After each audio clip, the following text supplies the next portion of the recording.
መኪና ቅንጦት አይደለም፣ ግዴታ ነው። ልክ ምግብ ተጨማሪ ዋስትና ማያስፈልጋቸው የሚገዙት መኪና ብቻ ዋስ በማድረግ ከ25 እስከ 30% በመቆጠብ ብድሩን መውሰድ ይችላሉ። ምን ያህል ነው ወለዱ?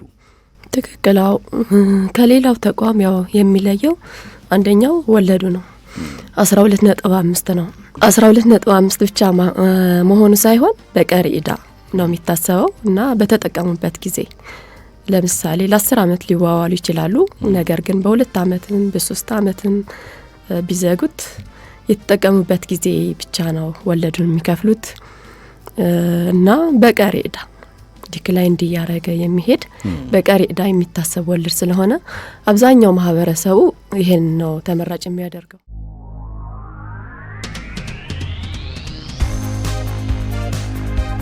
ሆፕ የተባለ ብድርና ቁጠባ ተቋም ነው። ስማቸውም ወዘሩ አጸደ ፀሐይ በዚህ በአውቶሞቲቭ ጆርናል ዝግጅታችን እንግዳ ለመሆን ፍቃደኛ ስለሆኑ ከልብ እያመሰገንኩኝ እስቲ አንዳንድ ጥያቄዎችን እያነሳን አብረን ቆይታ እናደርጋለን። በቅድሚያ አሁንም እንኳን ደህና መጡ። እስቲ ቁጠባ ማለት ምንድን ነው? ብዙ ጊዜ ስለ ቁጠባ ሲነሳ ከምን ላይ ነው ምቆጥበው? ምን አለኝና ነው ምቆጥበው ይባላል። እውነት እንደው እርሶ በአንድ የቁጠባና ብድር ተቋም ላይ በኃላፊነት እንደሚሰሩ እውነት ተቆጥቦ መኪናና ቤት መግዛት ይቻላል? ብዙ ጊዜ ያለን አሳሰብ አይ ቁጠባ አሁን ራሱ በቃ እሺ። ቁጠባ ማለት ከ1 ብር ከ2 ብር ወር ከ3 ብር ጀምሮ ቁጠባ ነው። በተለይ ለሆፕ 1 ብርም ቆጠብክ 2 ብርም ቆጠብክ 1 ሚሊዮንም ቆጠብክ ለኛ ተመሳሳይ ነው፣ ልዩነት የለውም እና መኪና መግዛት ይቻላል። ለምሳሌ አንተ መኪና አለ? የግል ጥያቄ እንዳይሆንብኝ እንጂ የለኝም። ግን ትችላለህ። እንዴት ነው የምችለው? ቆጥቤ ሰው ተርፎት ሳይሆን ካለው ነው የሚቆጠበው። ለዓላማው ከቆጠበ ለሚያስፈልገው ዓላማ ቆጥቦ የፈለገበት ዓላማ መድረስ ይችላል። ስለዚህ በዋነኝነት ቁጠባ አስፈላጊ ነው። ያው ይሄን ጥያቄ በቅድሚያ ያነሳሁት ብዙ ጊዜ በባንክም ደረጃ ላይ በኮሜርሻል ባንክም የመጀመሪያው እንግዲህ በዓለማችን ላይ ኮሜርሻል ባንክ ስዊዝ ናት። ከታሪክ ላይ እንደሚያስረዳው ብዙ አውሮፓ አገር ውስጥ በተለይ እንደ ጃፓን የአውሮፓ ታዳጊ ስዊዝ ላይ ብዙዎች ቁጠባ ባህል አላቸውና እኛ ሀገር ላይ ቁጠባ ሲባል ከምኔ ይባላል እና ለዛም ነው የመጀመሪያ ጥያቄ በርካታ የሆኑ ቆጥቡ ይበደሩ የሚል አለ። እንግዲህ የመንግስት ባንኮችም የግል ባንኮችም እንደናንተ ደግሞ በዚህ በቁጠባና ብድር የህብረት ስራ ማህበራት ላይ ያሉ ደግሞ ማህበራቶች ቁጠባን አሁን ያበረታታሉ። ስለዚህ ሆፕ በዋነኝነት ተገልጋዮቹን እንዲቆጥቡ ያበረታታል ማለት ነው። እስቲ የማህበሩ ዋና አገልግሎቶች ምንድናቸው? ሆፕ ምንድነው አገልግሎት የሚሰጠው?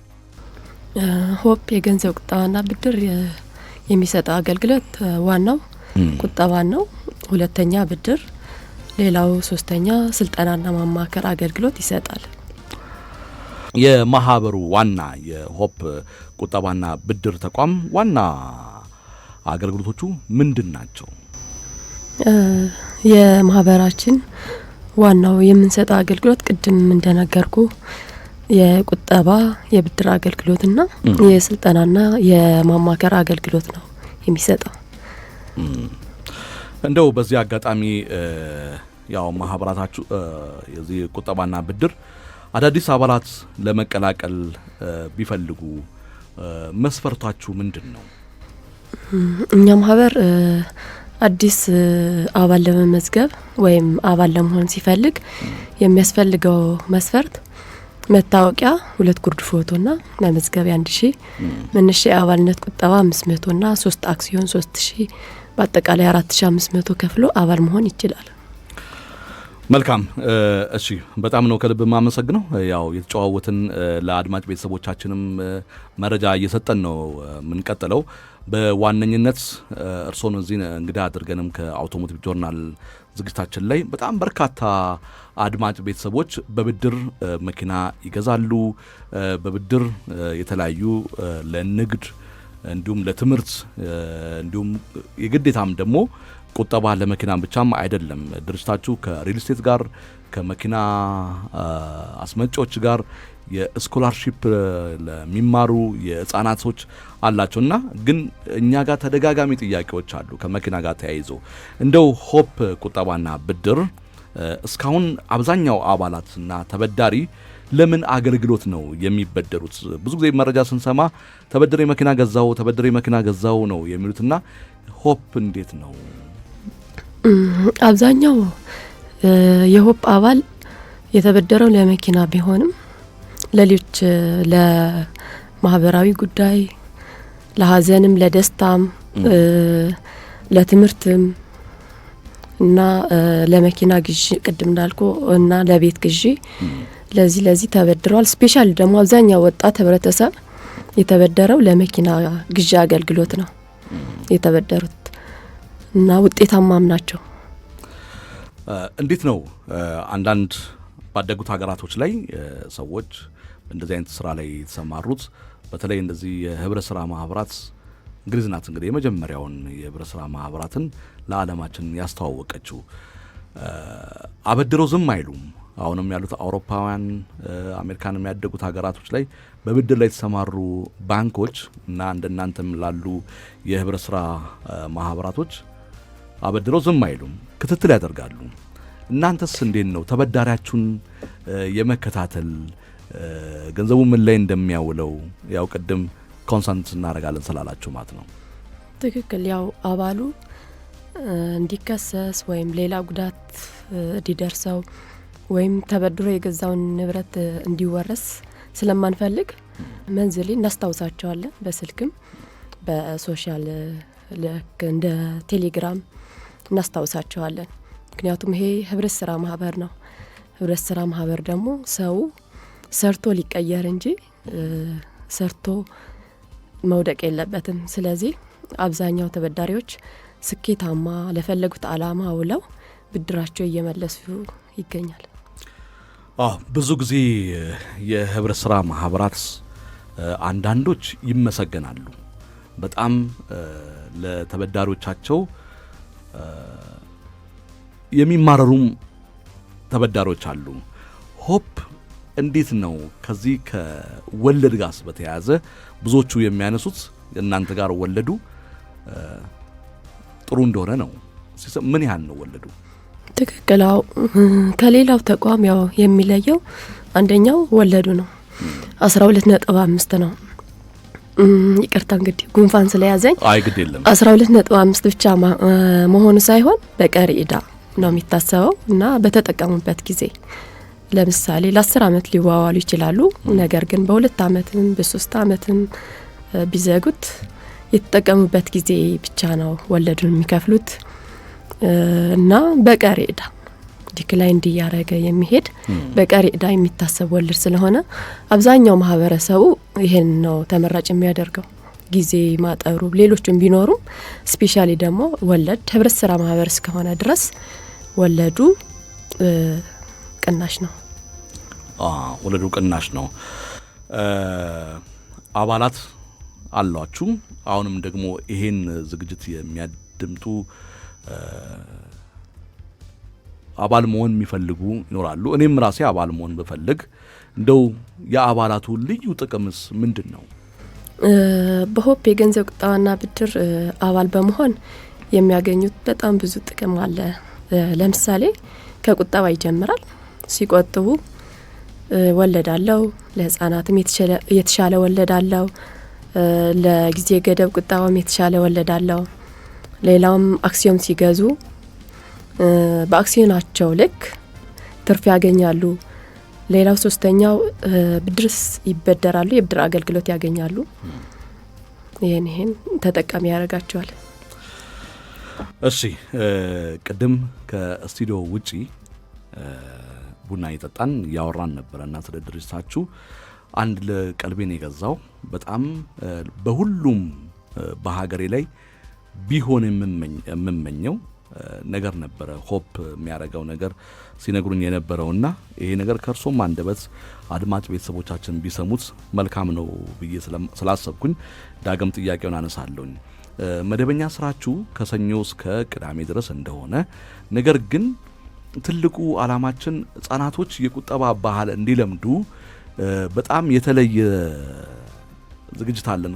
ቅዳሜን የመረጥነው ደግሞ ተማሪዎች እረፍት ስለሆኑ ለህጻናቶች ያዘጋጀናቸው ትንንሽ የሆኑ ስጦታዎች አሉን እና ወላጆች ልጆቻቸውን ይዘው መጥተው የቁጠባን ባህል ቢያስተምሯቸው የሚል ነገር ሲነግሩኝ ደስ አለኝ። ህጻናቶች የነገ ሀገር ተረካቢዎች ናቸው ካልናቸው እንዲህ ነገር ነው የምናስረክባቸውና እስቲ ይሄን ነገር ንገሩን። እኛ አሁን መደበኛ ስራችን ከሰኞ እስከ ቅዳሜ 6:30 ነው። ነገር ግን በተጨማሪ አሁን እስከ 10 ሰዓት ቢሮአችን ክፍት ነው። ለዚህ ምክንያቱ ደግሞ ወላጆች ልጆቻቸውን ይዘው ቁጠባ ማስተማር አለባቸው። ለምሳሌ ባደጉ ሀገራት 18 ሲሞላቸው ከቤተሰብ ጋር ይኖሩ። ምክንያቱ ደግሞ በባዶ እጃቸው አይወጡም። እየቆጠቡ ያስቀመጡላቸው ገንዘብ ይዘው ነው የሚወጡት። ስለዚህ ካሁኑ ለልጆቻቸው አሻራ ቢያስቀምጡ ጥሩ ነው ብዬ ለወላጆች መልእክት ማስተላለፍ ፈልጋለሁ እና ይሄን ቢያደርጉ በደንብ ልክ ነሽ። እዚህ ሀገር ላይ በ40 ዓመት ምናምን ተብሎ ይቀለዳልና ግን ቁጠባ ቅድም እርሶ ሲያነሱት የነበረው ነገር አለና ቁጠባ ማለት እንደ ሆፕ 10 ብርም ቆጠበ 10 ሺህ ብርም ቆጠበ 10 ሚሊዮንም ቆጠበ ያው ነው። ሁሉም ሰው እንደ ፍላጎቱ ነው የሚሄደውና በእኛ ሀገር ላይ ግን የቁጠባ ባህላችን ግንዛቤውም ትንሽ አናሳ ስለሆነ የነገ ተስፋችን ነገ እኔ አሁን ልጅ የወለደ ልጅ ሰው ገና በልጅነቱ ቁጠባውን ቢጀምር ለልጁ ካለው ላይ 10 ብር እኮ ሊሆን ይችላል። 10 ብር የዛሬ 20 ዓመት ስንት ብር ሊሆን ይችላል ነው። ትክክል። ቅድም ከስቱዲዮም ውጪ መኪና አለ ወይ አስበሃል ወይ ነው። አስበሃል ወይ ካሰብክ ትቆጠባለህ ወይ? መኪናውን ለመግዛት ሐሳብ ነው ፍላጎት ነው ያለኝ። ፍላጎቱን ደግሞ ገንዘብ መቆጠብ አለብኝ። መኪናውን ለመግዛት መቼ የሚለው ነገር ከዛሬ ጀምሮ ቁጠባ ማድረግ ይገባልና በጣም የቁጠባን ኮንሰፕት ምን ያህል ነው ድርጅታችሁ ወደ ሚዲያ ያስቀረበ ብሎ ግንዛቤ የሚሰጠው? ህብረተሰባችን ቁጠባ አልገባው። ምክንያቱም አሁን ቆጥብ ብንለው አንድ ሰው ከየት አምጥቼ ነው የሚለው። ነገር ግን ካለው ነው መቆጠብ ያለበት። ተርፎ ሳይሆን ካለ ለዓላማ የትኛው ህይወት ቁጠባ ነው። በአጠቃላይ ትዳር፣ በአጠቃላይ እዚህ መሬት እስከ ኖርክ ድረስ ካልቆጠብክ እና ዓላማ ከሌለ ዋጋ የለህም፣ ተስፋ የለህም። ስለዚህ ስፔሻሊ ልጆች የነገ የዚች ሀገር ተረካቢ ቢቆጥቡና በተለይ ሆፕ ላይ ቆጥበው ነገ የሆፕ ባለቤት ሆነው እንዲጠብቁ ተስፋ ነው። ሆፕ ማለት በእንግሊዘኛው ወደ አማርኛው ሲተረጎም ተስፋ ነውና የዛሬ ቁጠባ የነገ ተስፋችን ነው። ቅድም እንዳሉት በዚች ምድር ላይ እስካለን ድረስ እቺ ምድር ቁጥር ናት። እየቆጠር ነው የምንኖረው። 1 2 3 4 ነው ቁጥር ናትና ሁላችንም በቁጥራችን እንለያያለን። ከፍ ያለው የሀብት ገቢ ምንጭ ያለው የሱ ቁጥር ከፍ ይላል። ዝቅተኛ ደግሞ ማህበረሰብ ያለው ደግሞ የሱም ቁጥር ደግሞ ዝቅ ይላል። ግን እያንዳንዳችን ግን እየከፈልን ነው የምንኖረው። በዚህ ክፍያ ውስጥ ደግሞ ቁጠባ የሚባለው ባህል አነስተኛም ስለሆነ የግንዛቤ ከምኔ ላይ የሚለውን ነገርስ ተቋማችሁ ከምኔ ላይ ነው የምቆጥበው? ለምሳሌ ደሞዜ ከትራንስፖርት፣ ከቤት ኪራይ፣ ከቀለብ፣ ከአንዳንድ ነገር ከሕክምና ተርፎኝ እንዴት ብዬ ነው የምቆጥበው? ቁጠባ ቀልድ ነው እዚህ ሀገር ላይ የሚሉ ሰዎች ተደጋጋሚ ጊዜ ይሰማሉ። ቁጠባ ግን 5 ብርም ቁጠባ እንደሆነ እስቲ እርሶ ቢገልጹት። ትክክል 10 ብርም ቁጠባ ነው፣ 100 ሺህም ቁጠባ ነው፣ 1 ሚሊዮንም ቁጠባ ነው። ነገር ግን ሰው ካለው ተርፎት ሳይሆን ካለው መቆጠብ አለበት። ለነገ አላማ መቆጠብ አለበት። ያለውን ቆጥቦ በ4 እጥፍም 3 እጥፍም አድርጎ የብድር ተጠቃሚ መሆን ይችላል። መልካም። ቀደም ሲል ያለን እንግዲህ ሰዓትም ለማብቃቃት ነው። ለሴቶችና ብዙ ከስቱዲዮ ውጪ ስናወራው የነበረውን ነገር ነው እዚህ ስቱዲዮ ላይ አድማጭ ቤተሰቦች እንዲሰሙት። ለሴቶችና ለአካል ጉዳተኞች የተለየ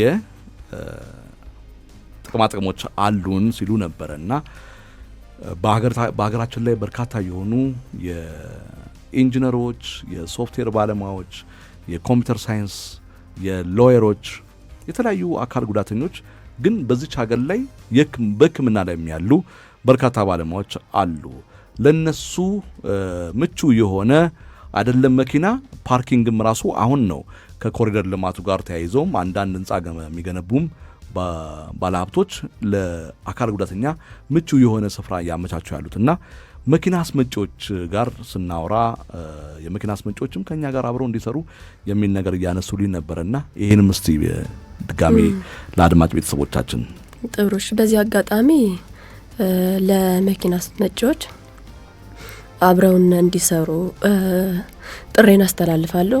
ስፔሻሊ ደግሞ እነዚህ አካል ጉዳተኞች ቤተሰቦቻችን የነሱ የሆነ መኪና ተጠቃሚ የሚያደርጋቸው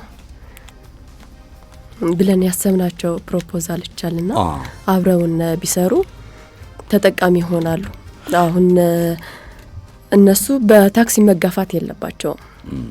መኪና ገዝተው በዘመናዊ መልክ ገንዘብ እያላቸው መኪናቸው ገዝተው ኦር ተበድረው ከሌላቸውም ተበድረው መግዛት ይችላሉና ስፔሻሊ ለነሱ ወለዳችንም ጊዜውም ሌሎችም የተስተካከለ አሰራር አስቀምጠናልና ቢመጡ በራችን ክፍት እንደሆነ መግለጽ ፈልጋለሁ።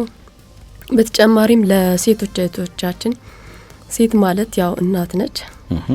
ሴት ታረግዛለች፣ ትወልዳለች፣ ታጠባለች። በምታረግዝበት በምትወልድበት ጊዜ እረፍት ነችና የቆጠበችው ብር በዚህ አጋጣሚ በዚህ ሰዓት ይጠቅማታል።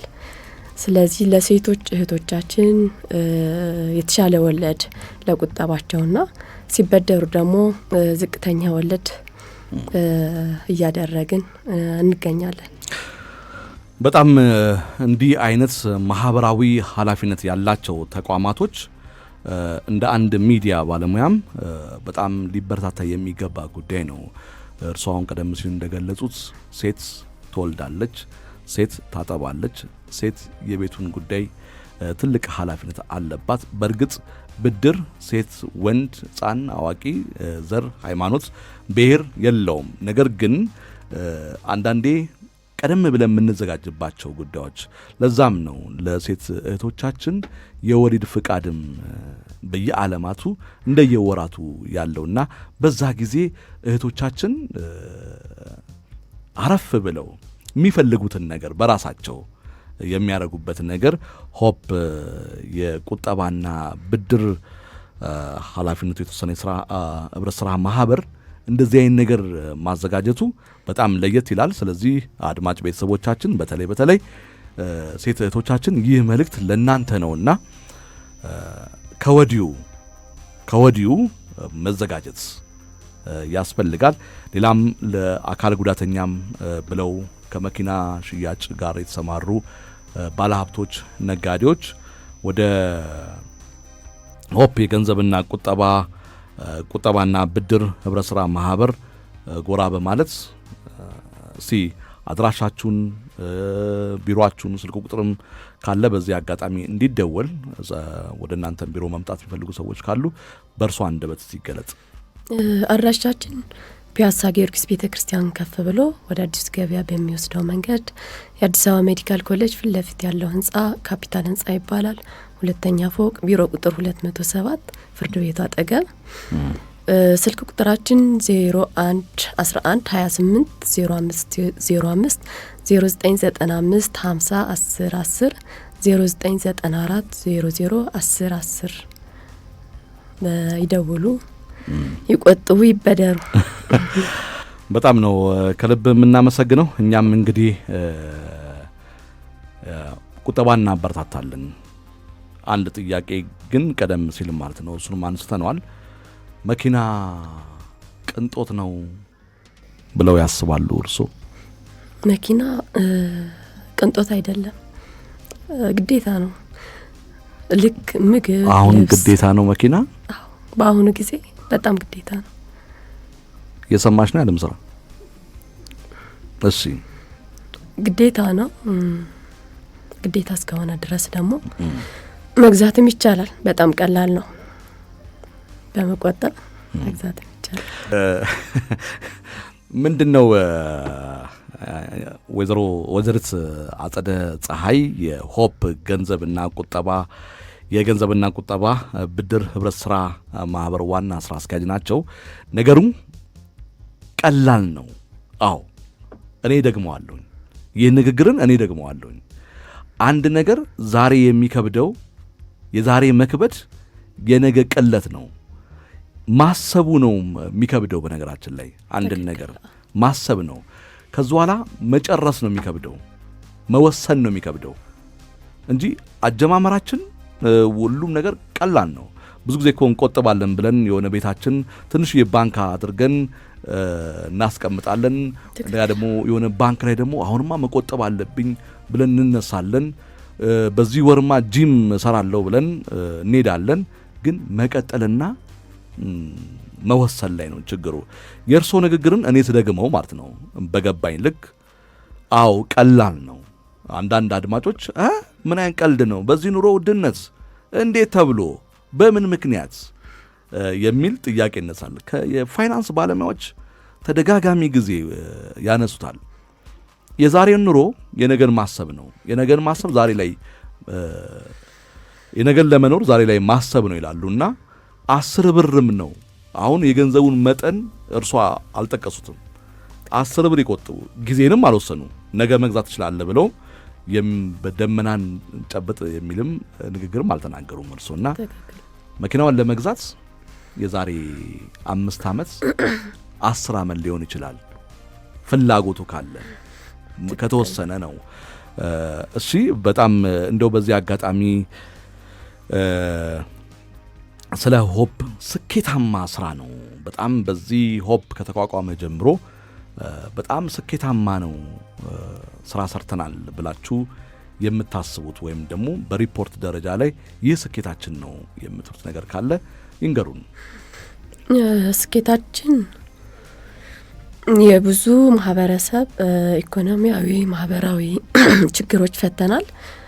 ስፔሻሊ ደግሞ የመኪና ግዢ ላይ ብዙ ወጣቶች ያላቸውን ብር ትንሽ በመሆኑ መግዛት ባለመቻላቸው እኛ ጋር ተበድረው ያላቸውን ብር ቆጥበው ተበድረው መኪና ገዝተው የተሻለ ደረጃ ደርሰው ብድራቸው እየመለሱ ይገኛል። እና አብዛኛው ተበዳሪ ያው መኪና ላይ ነው ትኩረቱና በመኪና ሽያጭ ላይ ወይም ግዢ ላይ ብድር ላይ ጥሩ ስራ ሰርተናል። ምን ያህል ገንዘብ ብቆጥብ ነው? አሁን ለምሳሌ አንዳንድ ቦታ ላይ የዚህ ሀገር የመኪና ግብይት ሽያጭ በጣም በምን እንደሚመራው ሁሉ ግራ ነው የሚያጋባውና ወጥ የሆነ የግብይት ስርዓት የለውም የከተማችን የሀገራችን የመኪና ግብይት ማለት ነው። አሁን ላይ የነዳጅ መኪኖች በጣም ዋጋቸው ቀንሷል። እናንተ አሁን እኔ አንድ ሰው የ500 ሺህ ብር መኪናዎች አሉ አሁን እየተሸጡ ነው ገበያ ላይ። እሱን እንግዲህ የቴክኒክ ምርመራ ተደርጎበት እንደ ገዢ ውሳኔ ነው። እንዲህ አይነት ነገር ላይ ያለው ሰው ውሳኔ በአቅሙ ምን ያህል ገንዘብ ቆጥቦ ምን ያህል ገንዘብ ትሰጣላችሁ እናንተ? ይቻላል እስከ 500 ሺህ መኪና የሚገዙ ካሉ የሚበደረውን 25% በመቆጠብ ከዛ በላይ ደግሞ እስከ 5 ሚሊዮን ባለው 30% የብድሩን የሚበደሩትን ወይም ደግሞ የመኪና ዋጋ 30% በመቆጠብ የብድር አገልግሎት ማግኘት ይችላሉ። ተጨማሪ ዋስትና ማያስፈልጋቸው የሚገዙት መኪና ብቻ ዋስ በማድረግ ከ25 እስከ 30% በመቆጠብ ብድሩን መውሰድ ይችላሉ። በ12.5 ወለድ መውሰድ ይችላሉ። ስለዚህ ሆፕ አንድን መኪና ወይስ 600 ሺህ ብር የሚሸጥ መኪና ካለ ወደ 200 ሺህ ብር የማይሞላ ገንዘብ እናንተ ጋር ካለ ከዛ በኋላ ቁጠባው በሚፈቅድበት ራሱ ባንኩ ባስቀመጠው መመሪያ መሰረት ያን መኪና ባለቤት አደርጉታላችሁ። በትክክል ነው። ይሄ እንደዚህ አይነት ነገር እንግዲህ ጥሩ እድል ነው። በጣም መኪናን 25% ቆጥቦ አሁን ላይ ያለውን የመኪና የነዳጅ መኪናዎችን ሌላውስ እስከ ምን ያህል ገንዘብ ድረስ ታበድራላችሁ? ለጊዜው የብድር ጣራችን እስከ 5 ሚሊዮን ነው። ለተለያዩ አገልግሎቶች መበደር ይችላሉ። ለንግድ፣ ለማስፋፊያም፣ ለቤት ግዢም፣ ለሌሎች ማህበራዊ ጉዳይ፣ ለትምህርት፣ ለሀዘን፣ ለደስታ፣ ለሰርግ፣ ለክርስትና መበደር ይችላሉ። ለፈለጉት አላማ። ምን አሉኝ? ለሰርግ? አዎ፣ ለሰርግ መበደር ይችላሉ። ተበድረው ይደግሱ? አዎ፣ ይደግሱ። እሺ፣ ለዚህ አላማ መበደር ይችላሉና ይቆጥቡ፣ ይበደሩ። እሺ፣ ወራቱ እንግዲህ የሰርግ ወራት ነውና በዋነኝነት በየትኛውም ሰዎች ዋናው የሚበደሩት ቀደም ሲል እናንተ በፋይናንስ ኮንሰልት በማድረጋችሁ አንድ ሰው በጣም በርካታ ባለሙያዎች አሏችሁ፣ የአማካሪዎች የምክር አገልግሎት ሰጣላችሁ። አንድ ሰው ብድር ሲበደር ለምን አገልግሎት እንደሚያውል ግን ዋናውን ቅድም ሲናገሩ ተቋማችሁ ለተለያየ ነገር ለዚህ ስራ ነው የምፈልገው ለዚህ ነው የሚለውን ነገር ምንም መያዣም የለውም። ግን ኮንሰልት ደግሞ አድርጉኝ አማክሩኝ ካለ ደግሞ የሚወስደውን ገንዘብ ምን ላይ እንደሚያውለው አሁን የምትሰማራበት የሥራ ዘርፍ የንግድ ዘርፍ አዋጪ እንዳልሆነ አዋጪ እንደሆነም ሆፕ በዚህም ምክር አገልግሎት እንደሚሰጥ ቀደም ብለው ነግረውኛል። ስለዚህ እንደዚህ የሆፕን የገንዘብ ቁጠባና ብድር ኃላፊነቱ የተወሰነ የሥራ ማህበር ዋና ስራ አስኪያጅ ወይዘሪት አጸደ ፀሐይ አብረን እንግዲህ በጣም በርካታ ጥያቄዎች ተነስተዋል። ወደ በኋላ ላይ ከአድማጭ ቤተሰቦች የሚነሱ ጥያቄዎች ደግሞ ካሉ እነሱን ምላሽ እየሰጠን አብረን እንቆያለን።